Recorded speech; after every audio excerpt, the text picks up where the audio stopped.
Friends, இன்றைக்கி வந்து டேஸ்டியான மசாலா சேர்க்காத சிந்தாமணி சிக்கன் எப்படி பண்ணலாங்கிறத பார்க்கலாம். இதுக்கு தேவையான பொருட்கள்: போன்லெஸ் சிக்கன் 1/2 கிலோ எடுத்துக்கோங்க. அதை வந்து இந்த மாதிரி சின்ன சின்னதாக வெட்டி வச்சுக்கோங்க. 1/2 கிலோ சிக்கன்னா 250 கிராம் சின்ன வெங்காயம் எடுத்துக்கோங்க. அதையும் 2 வெட்டி வச்சுக்கோங்க. காரத்துக்கு வந்து காஞ்ச மிளகாய் தான் ஆட் பண்ண போகிறோம். அதில் இருக்கிற விதையெல்லாம் எடுத்துருங்க. 25லேருந்து 30 காஞ்ச மிளகாய் எடுத்துக்கோங்க. இதுதான் நம்ம காரத்துக்கு சேர்த்துக்க போகிறோம். இதெல்லாம் செய்கிறதுக்கு நல்லெண்ணெய் தான் ரொம்ப நல்லாயிருக்கும். அதனால் நல்லெண்ணெய் எடுத்துக்கோங்க. டேஸ்ட்டுக்கு ஏற்ற மாதிரி உப்பு. ஸோ இதுதாங்க தேவையான பொருட்கள். இப்போது எப்படி பண்ணலாங்கிறத பார்க்கலாம். கடாய் எடுத்து அடுப்பில் காய வச்சுக்கோங்க. அதில் 6 டேபிள் ஸ்பூன் அளவுக்கு நல்லெண்ணெய் சேர்த்துக்கோங்க. இதில் வந்து நல்லெண்ணெய் கொஞ்சம் அதிகமாக சேர்த்தா தான் ரொம்ப நல்லாயிருக்கும். நல்லெண்ணெய் நல்லா சூடானதுக்கப்புறம் நம்ம எடுத்து வச்சுருக்கிற வெங்காயத்தை ஆட் பண்ணிக்கலாம். மீடியம் லெவல் ஹீட்டில் வச்சு வெங்காயத்தை நல்லா வதக்கிக்கோங்க. இப்போ நம்ம எடுத்து வச்சுருக்கிற உப்பையும் சேர்த்து நல்லா வதக்கிக்கிறலாம்.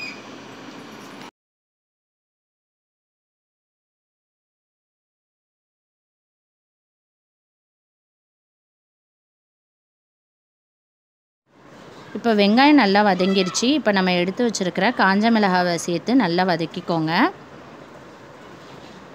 காஞ்ச மிளகாய் நல்லா வதங்கினதுக்கப்புறம் நம்ம எடுத்து வச்சுருக்கிற சிக்கனையும் ஆட் பண்ணிடலாம்.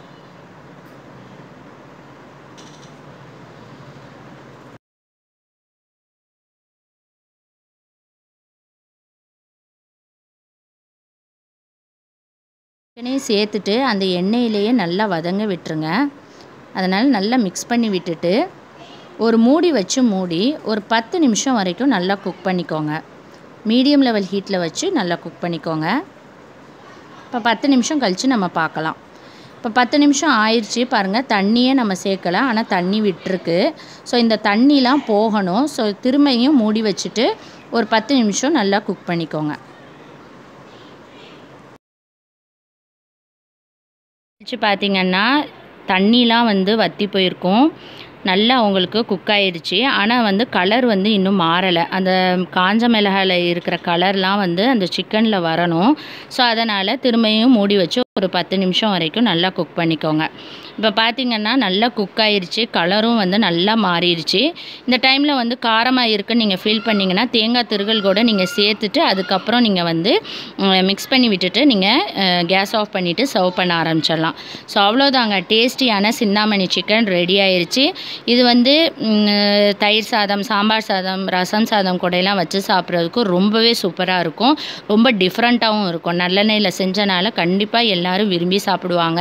ரொம்ப டிஃப்ரெண்ட்டாகவும் இருக்கும். ஸோ கண்டிப்பாக ட்ரை பண்ணி பார்த்துட்டு எப்படி இருந்துச்சுன்னு கமெண்டில் சொல்லுங்கள். இந்த வீடியோ பிடிச்சிருந்துச்சுன்னா லைக் பண்ணுங்கள், ஷேர் பண்ணுங்கள், மறக்காமல் சப்ஸ்கிரைப் பண்ணுங்கள். தேங்க்யூ.